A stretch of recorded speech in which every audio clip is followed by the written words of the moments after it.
প্রখ্যাত কোরআন বিশারদ, কবি, সাহিত্যিক, ইসলামিক ব্যক্তিত্ব, বিশিষ্ট ইসলামী চিন্তাবিদ এবং সংস্কৃতি ব্যক্তিত্ব আসাদ বিন হাফিজ। আমরা যাকে নিয়ে বসছি ওনার নাম হলো কি? আসাদ বিন হাফিজ। আসাদ বিন হাফিজ আমাদের মাঝখান থেকে গতকালকেই বিদায় হয়ে গেলেন। আল্লাহ রাব্বুল আলামিন ওনাকে জান্নাতের উচ্চ মাকাম দান করুন। প্রত্যেকে বলো আমিন। প্রিয় উপস্থিতি, ছোট্ট বন্ধুরা, কবি আসাদ বিন হাফিজ উনি ওনার সারাটা জীবন বিসর্জন দিয়েছেন ইসলামিক সাহিত্য লিখতে। ইসলামিক সাহিত্য লিখতে গিয়ে ছোট ছোট বাচ্চাদের জন্য ইসলামিক ছড়া, কবিতা এবং সাহিত্য লিখে এবং ইসলামিক সঙ্গীত লিখে ওনার জীবন পার করেছেন। এবং ওনার স্বপ্ন ছিল বাংলাদেশে, এই বাংলাদেশ মুসলিম উম্মার দেশ, শাহজালাল, শাহ মাকদুম খান জাহানের পুণ্যভূমি, আমাদের প্রিয় মাতৃভূমি, এই সবুজ শ্যামল এই সোনার বাংলায় একদিন এই বাংলাদেশে ইসলামের পতাকা উড্ডয়ন হবে, এই বাংলাদেশে কোরআনের রাজ কায়েম হবে, আল্লাহর হুকুম কায়েম হবে, এই দেশ আল্লাহর বিধানে কোরআনের আইনে পরিচালিত হবে এই দেশ।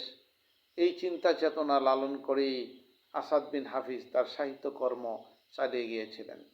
ওনার একটা স্বপ্ন ছিল বাংলাদেশে ইসলামী রাষ্ট্র কায়েম হবে, এদেশের মাটি ও মানুষের মুক্তি হবে, এদেশের মানুষ শোষণ, জুলুম, নির্যাতন, নিপীড়ন থেকে এদেশের মানুষ বেঁচে যাবে, মানুষ মুক্তি পাবে, অধিকার হারা বঞ্চিত মানুষগুলার অধিকার ফিরে পাবে। এটা ওনার স্বপ্ন ছিল। এই স্বপ্ন নিয়েই উনি এই ইসলামিক সাহিত্যগুলি রচনা করেছেন। আসাদ বিন হাফিজ আমাদেরকে ছেড়ে, বাংলাদেশের শিশুদেরকে ছেড়ে, আমাদের মায়া ত্যাগ করে, মায়ের বন্ধন ছিন্ন করে আজকে আল্লাহর ডাকে সাড়া দিয়ে চলে গেছেন। আমরা মহান মনিবের দরবারে বিনয়ের সাথে আকুতি মিনতি জানাই, আমাদের আকুল প্রার্থনা জানাই, হে আমাদের মনিব, হে বিশ্ব মনিব, হে আমার মহান রব আল্লাহ, তুমি আমাদের প্রিয় মানুষ আসাদ বিন হাফিজ ভাইকে আল্লাহ তোমার জান্নাতের উচ্চ মাকাম দান করো।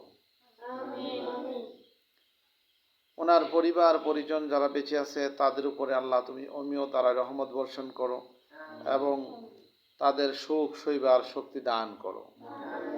তাদের পরিবারের বিভিন্ন অসুবিধা, বিভিন্ন সমস্যা সমাধান করে তোমার রহমতের খাজানা থেকে তাদের জন্য তোমাদের রহমতের ভান্ডার খুলে দাও। আর তার ভক্তবৃন্দ যারা আছে শোকাহত তাদেরকে আল্লাহ নেক হায়াত দারাজ করে দাও। কবি আসাদ বিন হাফিজ ভাইয়ের জন্য আমরা জান্নাত কামনা করি। আজকে ওনাকে আমরা হারিয়ে আরেকজন বাংলাদেশে উজ্জ্বল নক্ষত্রকে হারিয়েছি। আপনারা নিশ্চয়ই তোমরা জানো, কয়েক বছর আগেই আমরা হারিয়েছি বাংলাদেশের আরেকজন উজ্জ্বল নক্ষত্র, প্রথম সারির ইসলামিক সাহিত্যিক, ইসলামী সংস্কৃতি ব্যক্তিত্ব, ইসলামিক স্কলার জনাব কবি মতিউর রহমান মল্লিক সাহেবকে আমরা কিছুদিন পূর্বেই হারিয়েছি। আল্লাহ ওনাকেও জান্নাতের উচ্চ মাকাম দান করুক, বলুন আমিন।